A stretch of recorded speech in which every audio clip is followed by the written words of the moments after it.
Tonight's topic is the continuation of the article, The Slave Trade in the Congo Basin, reprinted from the Century magazine, April 1890, and now part of Root Rot.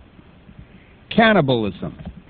Cannibalism exists among all the peoples on the upper Congo east of 16 degrees east longitude and is prevalent to an even greater extent among the people inhabiting the banks of the numerous affluents. During a 2-month voyage on the Ubangi River, I was constantly brought into contact with cannibalism. The natives there pride themselves upon the number of skulls they possess, denoting the number of victims they have been able to obtain. I saw one native hut around which was built a raised platform of clay a foot wide on which were placed rows of human skulls forming a ghastly picture, but one of which the chief was very proud, as he signified by the admiring way he drew my attention to the sight. Bunches of 20 and 30 skulls were hung about in prominent positions in the village. I asked one young chief, who was certainly not more than 25 years old, how many men he had eaten in his village, and he answered me 30. He was greatly astonished at the horror I expressed at his answer. In one village again, as I had bought a tusk of ivory, the natives thought perhaps I might buy skulls, and several armfuls were brought down to my boat within a few minutes. I found trading somewhat difficult on this river, as the standard of value on the Ubangi was human life, human flesh. I have been asked on several occasions to barter a man for a tusk of ivory, and I remember that at one village the natives urged me to leave one of my boat's crew in exchange for a goat. Meat for meat, they said. I was repeatedly invited, too, to help them fight some of the neighboring tribes. They said, "You can take the ivory and we will take the meat," meaning, of course, the human beings who might be killed in the fight. The more unfriendly of them would frequently threaten that they would eat us, and I have no doubt they would have done so had we not been strong enough to take care of ourselves. During my first visit to the upper waters of the Molinga River, cannibalism was brought to my notice in a ghastly manner. One night I heard a woman's piercing shriek, followed by a stifled, gurgling moan, then boisterous laughter, when all again became silent. In the morning I was horrified to see a native offering for sale to my men a piece of human flesh, the skin of which bore the tribal tattoo mark of the Bololo. I afterwards learned that the cry we had heard at night was from a female slave whose throat had been cut. I was absent from this village of Molinga for 10 days.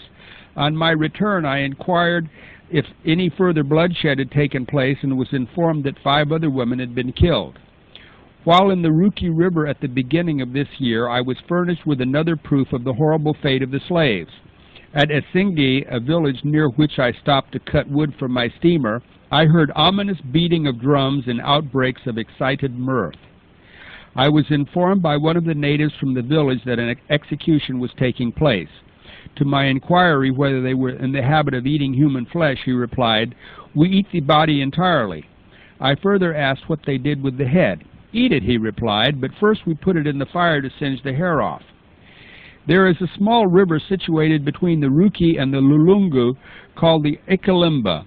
At its mouth it is not more than 140 yards wide. Its waters are navigable for 140 miles, and it flows through the land of the Bololo. In proportion to its size, it supplies more slaves than any other river.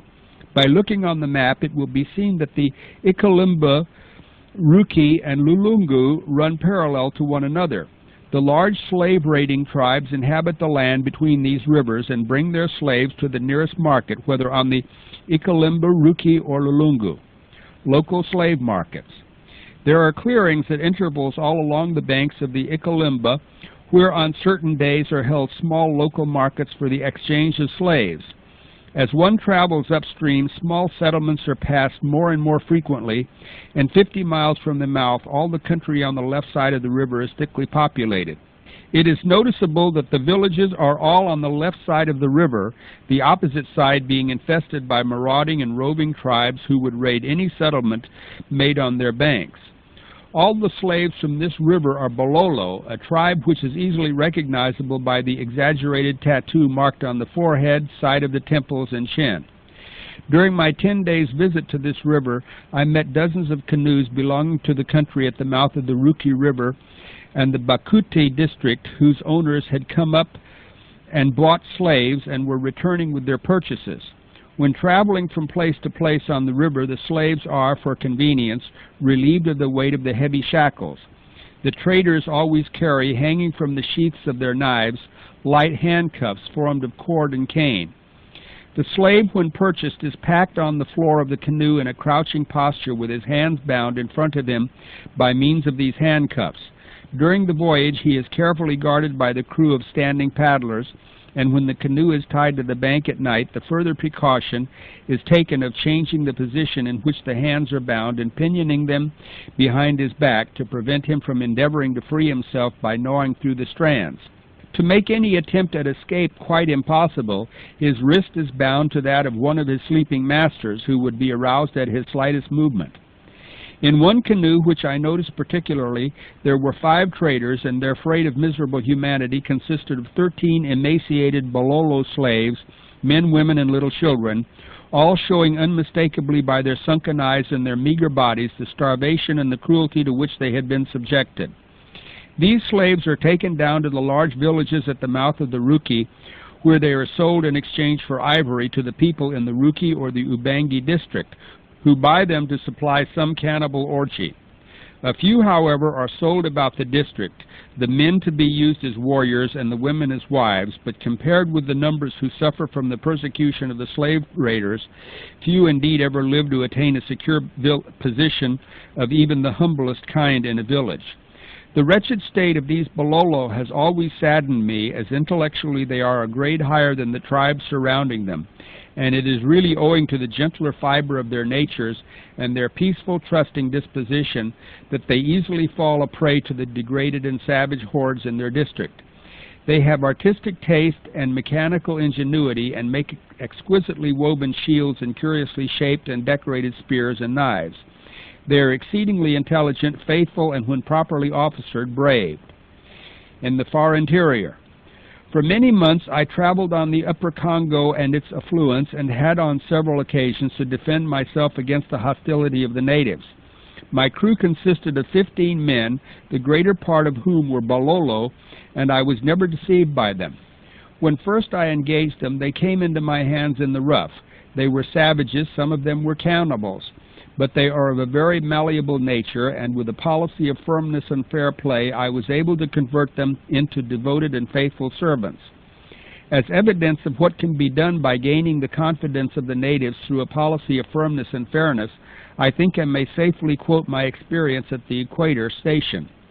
I remained there for nearly a year with only one Zanzibari soldier. All the rest of my people were natives I had engaged from the neighboring villages. I was surrounded on all sides by powerful people who, had they wished, could easily have overcome me and pillaged my post.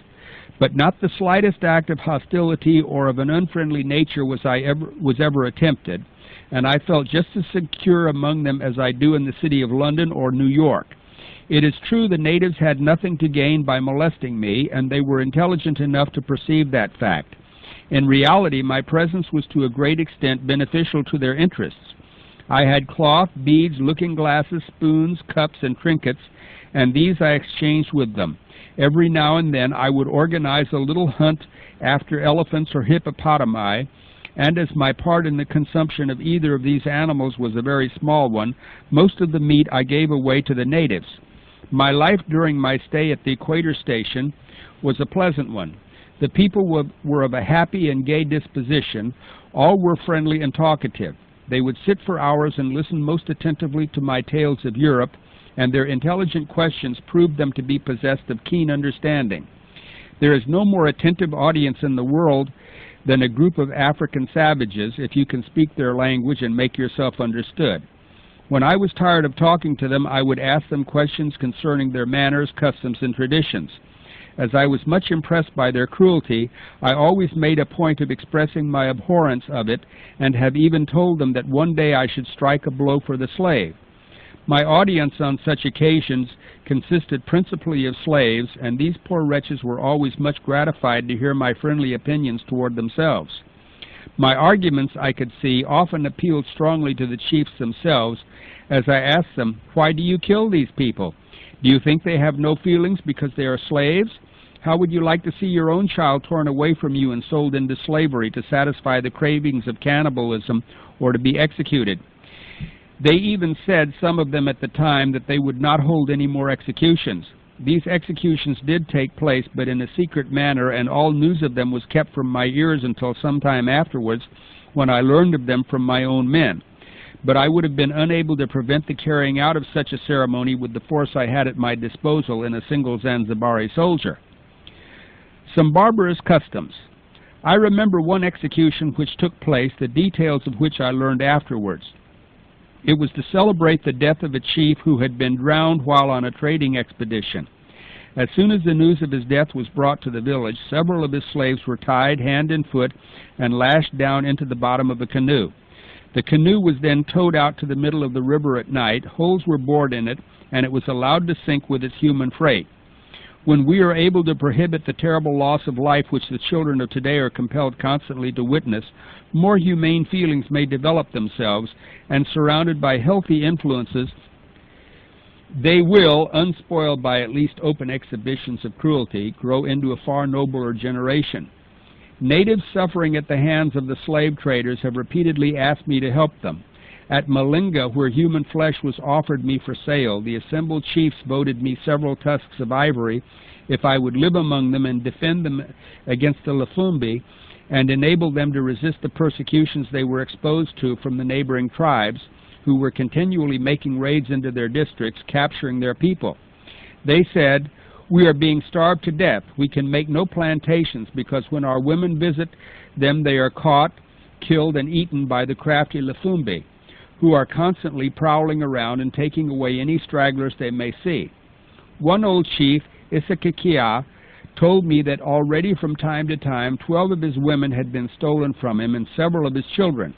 Indeed, so wretched is the condition of the people on the upper reaches of the Malinga that numbers of them have been driven by the Lafumbi from their plantations on the mainland and are actually compelled to live on the river in miserable huts, the floors of which are supported on piles. From these dwellings they suspend their nets, and as the river is full of fish, they subsist almost entirely on the produce of their hauls. This has given rise to a curious state of things, for as the Lafumbi grow only manioc and have more roots than are sufficient for the tribe, they are only too glad to exchange these for fish caught by their victims.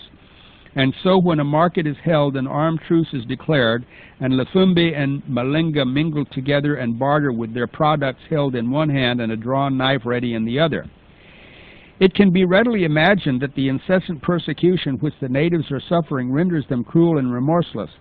Throughout the regions of the Malinga, they become so brutalized by hunger that they eat their own dead, and the appearance of one of their villages always denotes abject misery and starvation. I have repeatedly seen young children eating the root of the banana tree, vainly endeavoring to obtain some kind of nourishment from its succulence. That they are able to exist at all is a mystery. Every living object they are able to obtain is accepted as food. Different kinds of flies, caterpillars, and crickets are all eaten by these people.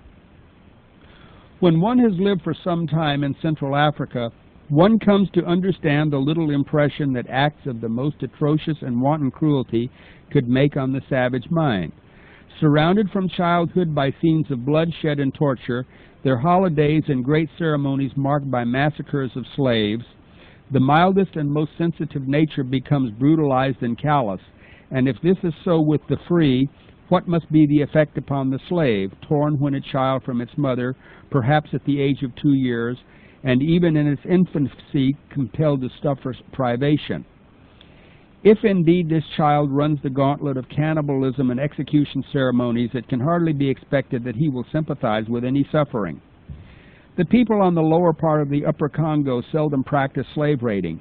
It is only when we come to the Bakuta district that we are brought much in contact with it. The large villages around Stanley Pool, Chumbiri, Bolobo, Lukololo, Butnunu, Ngombe, Basindi, Iribu, Lake Mantumba, and the Ubangi River all rely principally upon the Balolo tribes for their slaves. All these villages except Stanley Pool are daily making human sacrifices, either in connection with the death of some chief or for some other ceremonial reason. Any kind of commerce transacted in this part of Africa only increases the bloodshed because the native's ambition is to get as many slaves as possible around him, and when he sells a tusk of ivory or any other article, he devotes nearly all of the cloth, brass wire, and beads which he obtains in exchange to the purchase of fresh slaves, so that he is surrounded by numerous women and warriors during his lifetime, and has his importance signalized at his death by the execution of about half the number of his people. Suppression of slavery.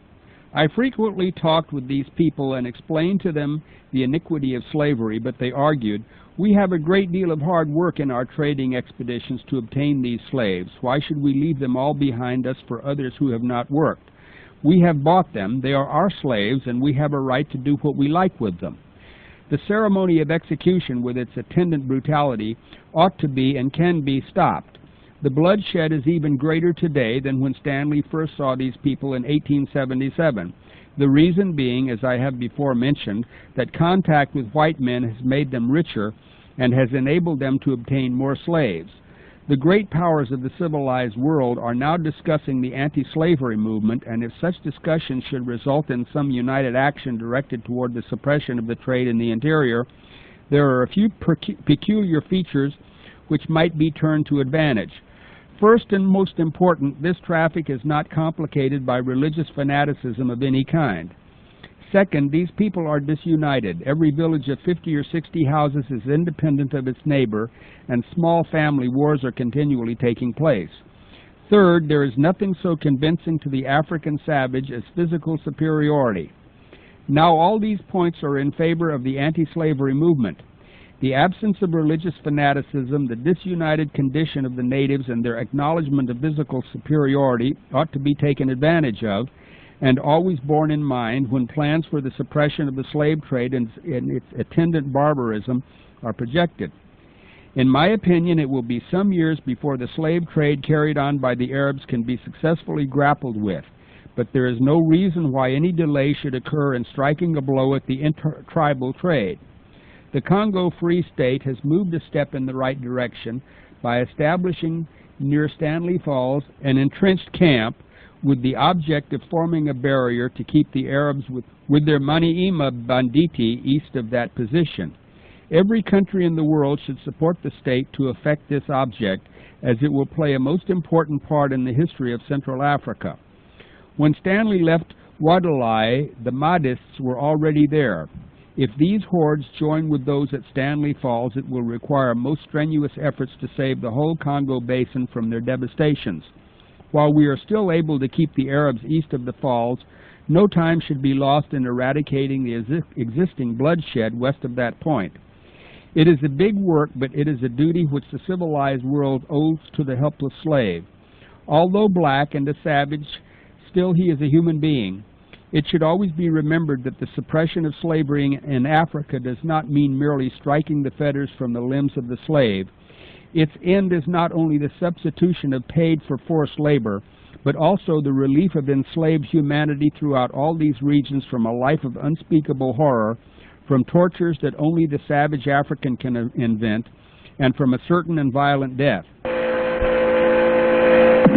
Okay, here I am again. The phone number is 501-437-2963.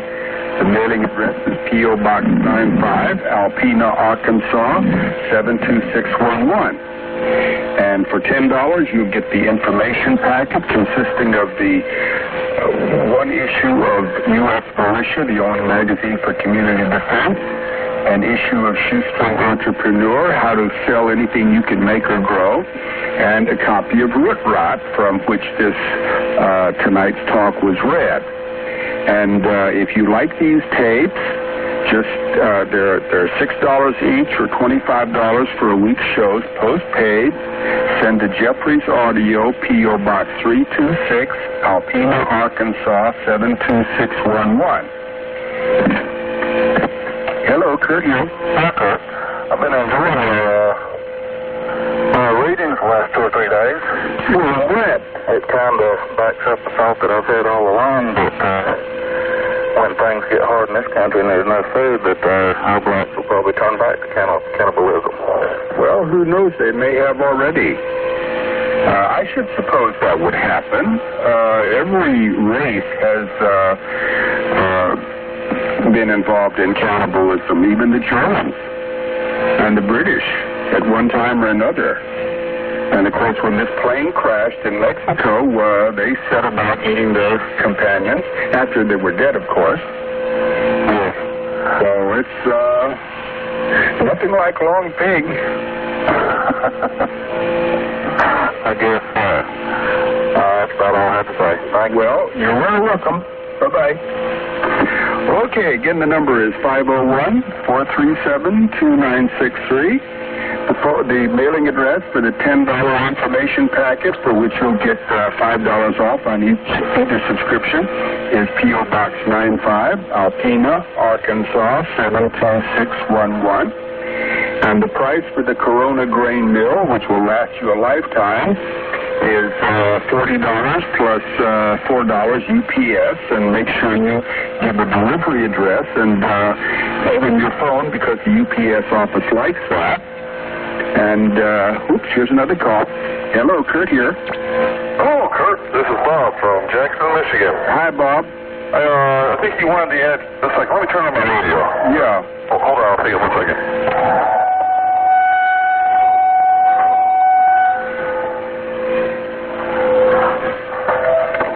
I'm back. Okay. Yesterday you wanted the address to get something from what's his name?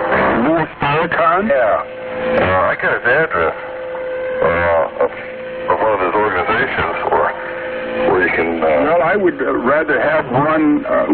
give me that address. I'd rather have one where I could mail it directly to him.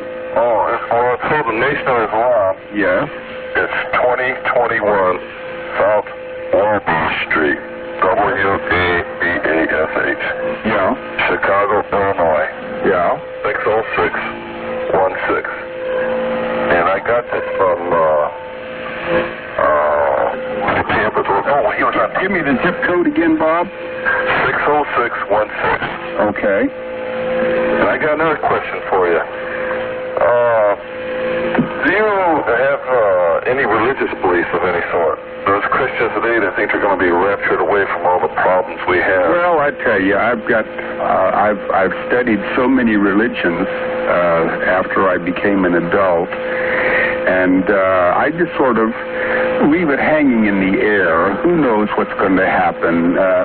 I think that people should realize that when your body dies and you go to meet the great pumpkin, if you've been good, then you'll live in the big cornfield, and if you've been bad, then the pumpkin will probably chase you around the cornfield for eternity, beating you with stalks. Okay. Hey, I just listened to your program. I love it. Well, I'm glad. Did you send for the information packet? I got the U.S. militia 3 issues. Oh, okay. Well, issue 4 is coming out any day. We were anxious to get it sent out. And I probably will be requesting more of your booklets and that. But right now I'm sort of stormed under with college and other readings. So what are you taking in college? Cultural Connections. It's somewhat of a propaganda course, but it's still enjoyable. Well, you ought to learn to trade. Learn to trade, huh? Yes. I won't be too old for that. I don't think so. Get a set of the survivors. It'll give you a choice of hundreds of trades, and if you've got friends and kids and all like that, you can get all of them in business for themselves. Well, I do have a hobby. I'm just starting into a hobby, rug collecting. Yeah, that's it's not very profitable, though. No, it's not. Most of the people that have it as a hobby, they do a little selling on the side to support their hobby. Yes. To make a living at it, but maybe in the faceting aspect on semi-precious stones. Well, that's I've got some ideas in that line, too. I'll tell you, I found it so interesting. I was at a rock and gem show locally, and Germans seem to be able to cut these stones so much cheaper that people can do it on their own, in their own, with their own machines. I didn't know that. Frank did this fellow has been there since he was 15 years old. Now he's about 60. And he says from time to time it's cheaper for him, as far as what he considers, to buy them from his German sources. They're about 75% cheaper than the other sources locally in this country. Well, you have to, lapidary equipment costs a lot of money, and it also takes a lot of time to become skilled at it, and by the time you might become skilled at it, most people become bored with it. But it's best if you go into the jewelry line. Yeah. Well, my tendency is more to study the geological formation. Yes. Well, I took geology in college. It's fascinating. Yeah. I've only had 2 courses, and I'm older now, but I'm going to wait till I retire. And I was thinking of getting a degree in geology. Yes. Well, that's good. That's good. I'll leave the line open so someone else can call. Because I'm a talker sometimes, and there's no sense in me hogging up the phone. I'll call again, and I'll keep in contact. Okay, buddy. Bye for now. Okay, bye. Okay, the phone number is 501-437-2963. The mailing address is P.O. Box 95, Alpena, Arkansas, 72611. For $10, you get your information packet, and you'll also get $5 off on either subscription to the Shoestring Entrepreneur or the U.S. Militia. Oh, incidentally, a friend called me today and told me that there was supposed to be a program broadcast out of Washington, D.C. on shortwave on another frequency about Alex Haley and plagiarism. And he said, because of my talk last night, he tuned into that, and nothing happened. They had canceled it. And so he called the station in Washington, and the people that talked to him there, they just hemmed and hawed, but they wouldn't give him any kind of answer. So we both agreed that probably somebody didn't want Alex Haley and plagiarism connected, although Alex Haley did have to pay $500,000 to Corlander, the author of The African, from whom Alex Haley stole the main parts of the book, Roots, and of course which went on to be a great television serial. And there's people out there that don't want the white people, or the black people for that matter, to realize that the blacks were never victims, that they were actually rescued from Africa, as you could tell from what I read. And of course, if you ask for root rot with your information pack, then you will get this very heavily illustrated book with all of these 19th century articles in it, showing that Alex Haley was a fraud. Hello, Kurt here. Hi, Kurt. How you doing? Doing fine. All right, Kurt. I'm interested in just picking up a copy of that root rot. How do I go about it?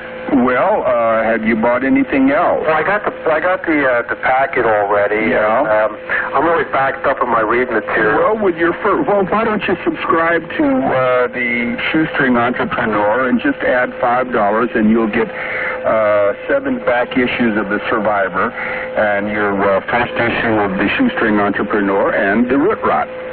All right. Well, a lot of good reading, a lot of good stuff to do there. Yeah, I wanted to do the James Bond series, and my wife wants to get it for my birthday, and that's not until the end of May. But I wanted to get the root rot because she's enrolled in a sociology course. Oh, that would be wonderful. And, I mean, it's one of the prerequisites. I didn't want her to take it, but she's got to take it. Well, if she's got to take it, she can just destroy the class. Exactly. So that's why I wanted to pick that up. So, well, just send me an order. We don't like to fool with piddling orders of $5. You can understand. Just subscribe to Shoestring Entrepreneur. Your wife would like everything she got from that. Okay. That's just $15, and add $5 for the root rot, and you don't even need to pay extra postage. We're nice. All right. Okay, you're coming in pretty clear up here, Star. Your signal comes in pretty good all the time, as a matter of fact, up in Pennsylvania here. Good. And I look forward to hearing your show every night. It's really worth waiting all day to hear it. Well, I wouldn't, but I'm gratified. You wouldn't wait for your own show, huh? No, I'm jaded. Are you still going to extend your hours or weekend hours? Well, I talked to the people at the radio station today, and they're pretty sure that they can get me on from 10 to 11 on Sunday night, which would mean from 11 to 12 your time. That's a long time to stay up. I usually catch a show when I drive a commercial vehicle, and I'm usually coming home, and I listen to you. And that's usually what time I'm coming home. Yeah, well, I'd like to get on Saturday nights, and I tried for the 9 o'clock slot, at 9 o'clock my time.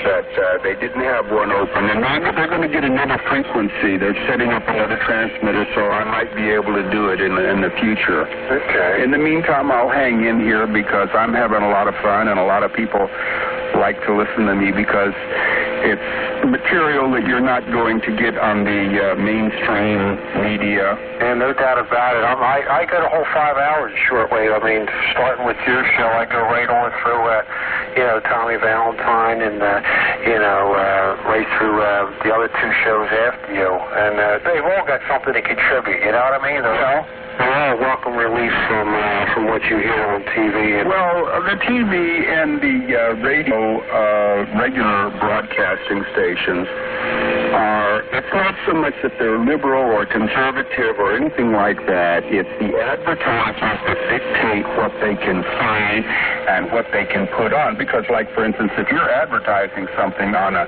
TV program or a radio and somebody comes on there that would offend people and make them not want to buy what you wanted, what you were selling, you'd pull your ad, right? I understand. Okay, so it's purely commercial. Nothing sinister about it at all. Yeah, I agree. All right, keep up the good work, Kurt. Well, thank you. I'll get it checked down. I'll pick something up there because I want that root back before she takes her final. Well, she would like the 7 back issues of The Survivor plus the new issue of Shoestring Entrepreneur.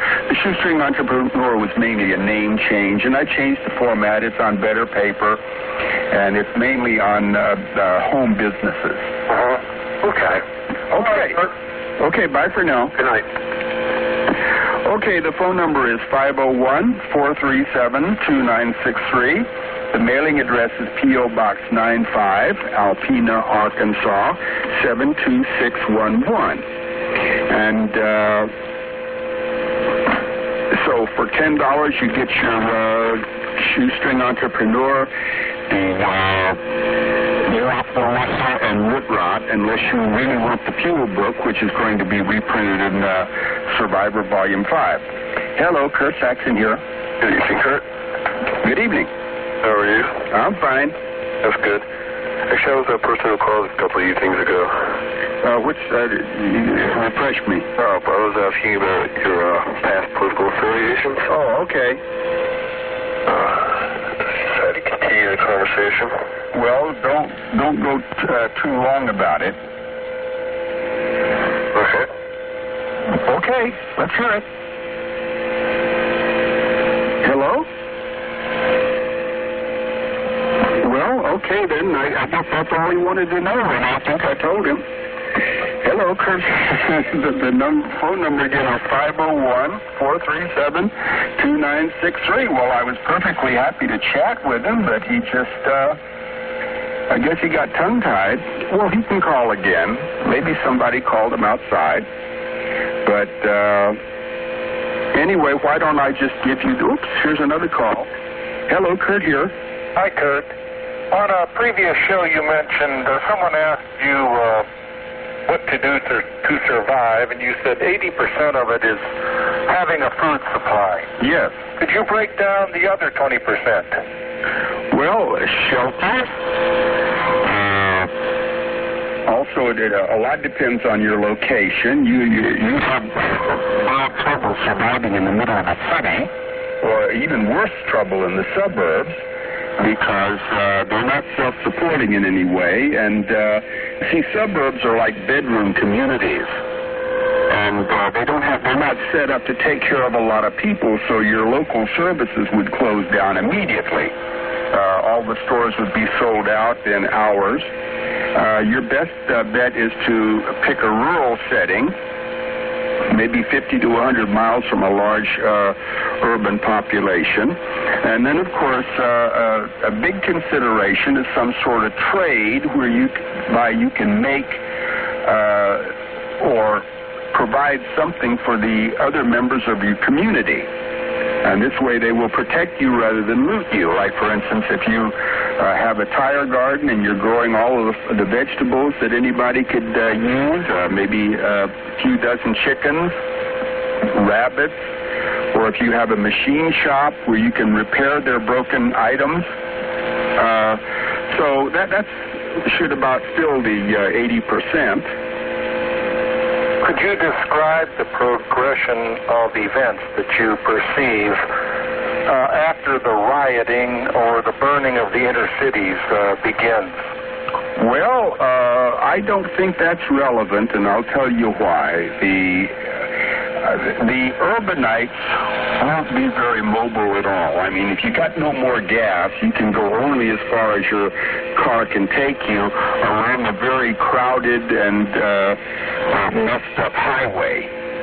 See, a lot of people with full gas tanks aren't going to get a mile away from their homes because the roads will be clogged from panicked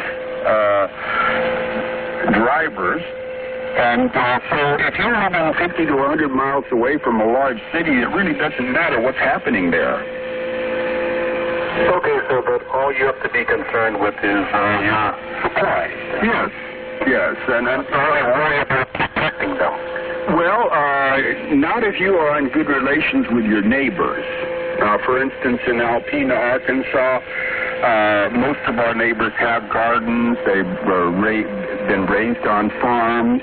They don't have taking ways, and everybody's armed. And so most of the men had military service, and most everyone knows everyone. And so we can get about helping one another until the crisis is over. A few lowlifes will be shot, which they should be shot today, but they won't listen to me, so they don't shoot them. But aside from that, don't worry too much about arming yourself. If you've got a 30-06 or something like it, and a 12-gauge shotgun, and a 38 pistol, you'll have all you need. Okay, well, that's all I wanted to know. I just wanted to say, Kurt, you got a lot of hum on your audio. I used to work in broadcast. I could come down there and spend a couple hours down there and really clean up your studio. I wish I was I wish in the Alpena area.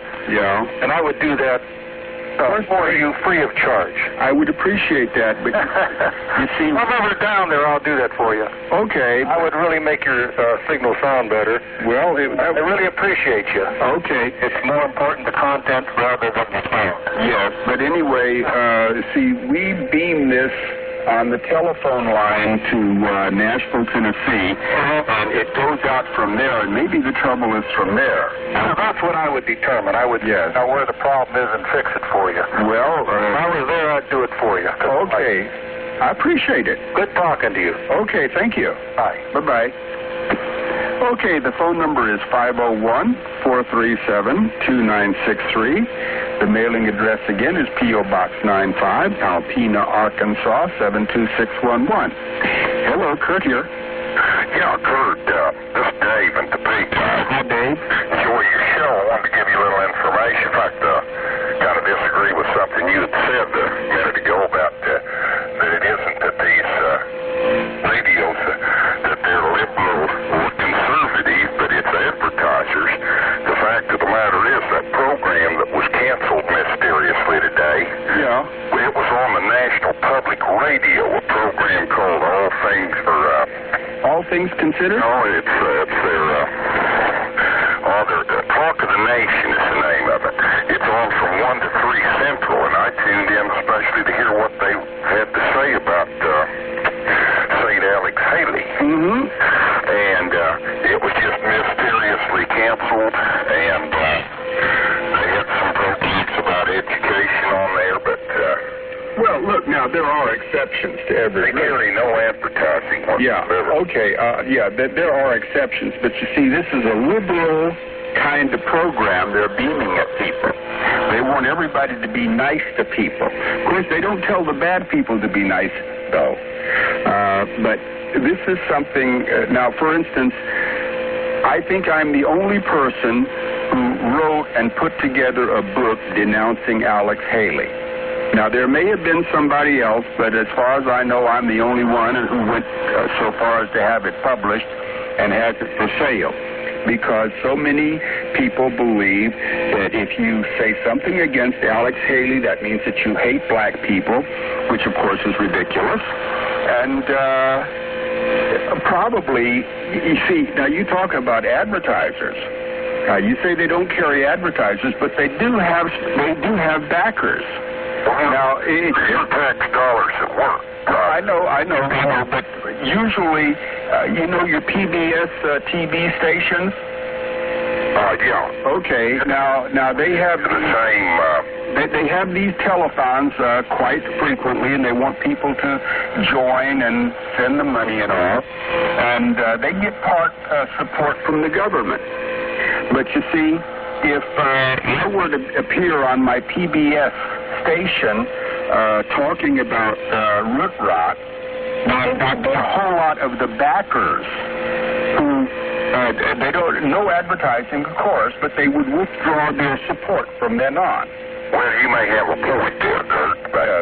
You see, I majored in journalism, and I work for newspapers, and I know how backing and how advertising is so important to the station or the newspaper or whatever. They depend on it.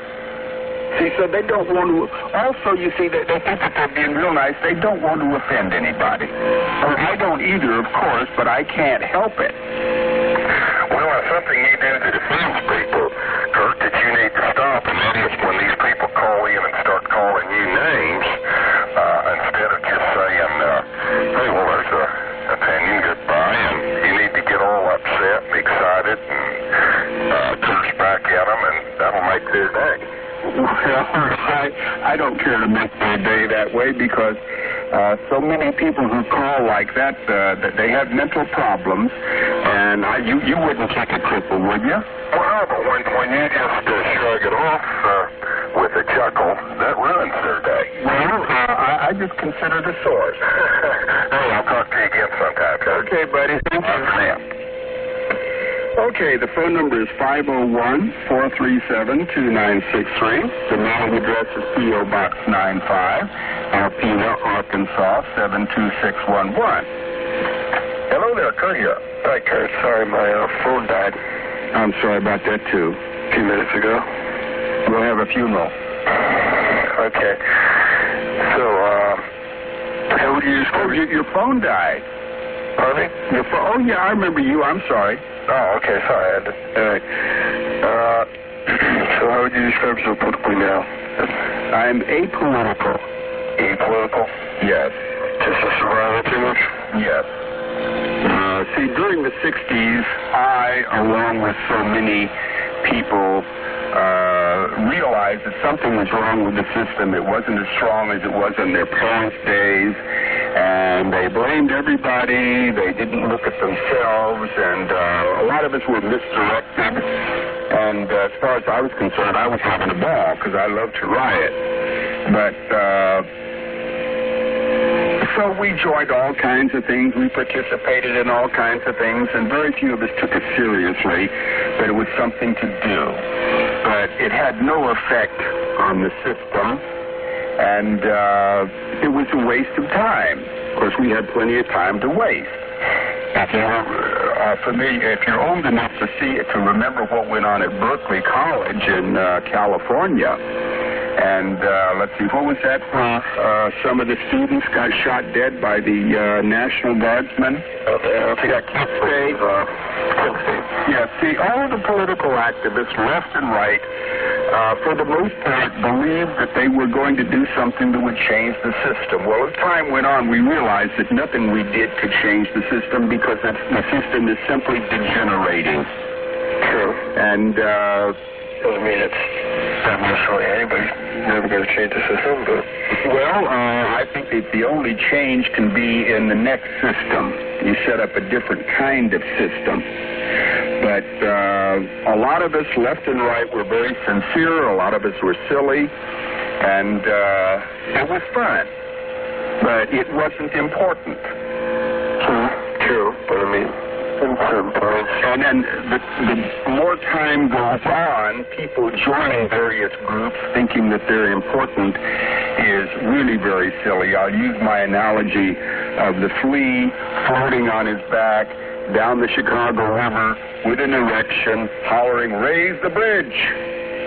It's presumptuous. It's meaningless. So I say just set about taking care of yourself and your loved ones.